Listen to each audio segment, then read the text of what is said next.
guys, Dr. Rachel Bishop here, and today I'm going to be talking about 3 groups of people that should not be buying over-the-counter hearing aids.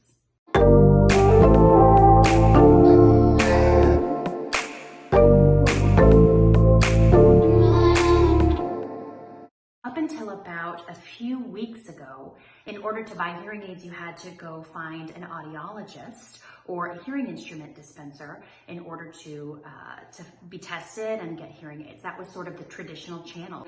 The FDA just recently created a new category of hearing aids called over-the-counter. Over-the-counter hearing aids are expected to come in significantly lower priced than the traditional hearing aids. They are going to be very easy to find in stores, online, electronic shops, and so on and so forth. We are expecting OTC hearing aids to be much more accessible. That is all great news, but OTC hearing aids are not for everybody.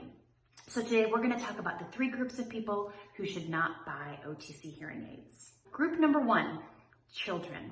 If you are under 18, or if you have a child or a grandchild that is under 18 and has a hearing loss, the appropriate thing to do is to go to an audiologist or an ear, nose, and throat physician and acquire hearing aids through the traditional channel to make sure, 1, that the kids are getting enough volume so that they can hear and learn, and number 2, to validate that the volume is correct, because the kiddos, they can't always tell you if it's loud enough for them.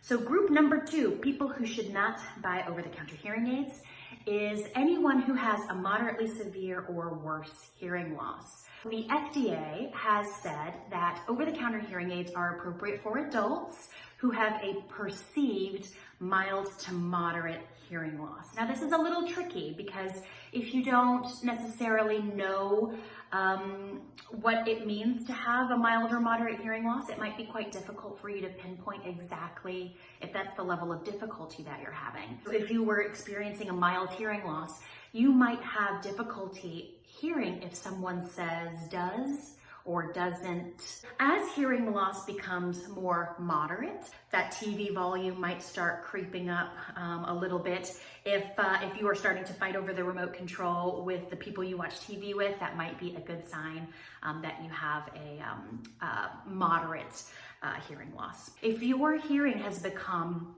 a pretty regular problem in your everyday life, that's a great indication that you may have crossed over that line from mild or moderate into a more moderately severe hearing difficulty. That's a good indication that you should likely go see an audiologist and procure some hearing aids through that sort of traditional channel.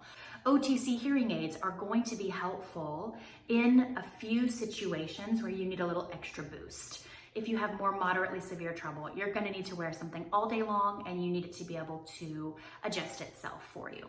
So the 3rd group of people who should not buy OTC hearing aids are people who have medical ear issues.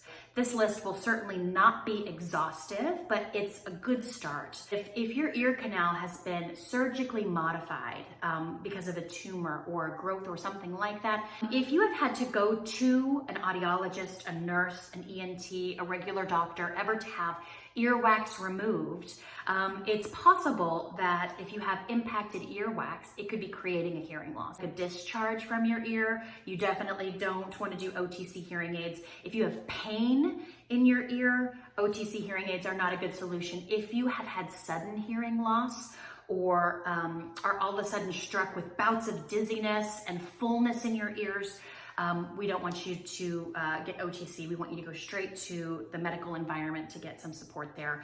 An audiologist in the United States either has a master's or a doctorate degree, and their job really is to be able to recommend and fit hearing aids through that traditional channel. And those have absolutely an important place, and many people need those services, especially the ones that I've mentioned today. Kiddos, moderate, severe, or greater hearing loss, and people with medical ear issues. You absolutely need to go to an audiologist. Now, if you are over 18, have a mild or moderate hearing loss, and have had healthy ears your entire life, you might benefit from an over-the-counter hearing aid.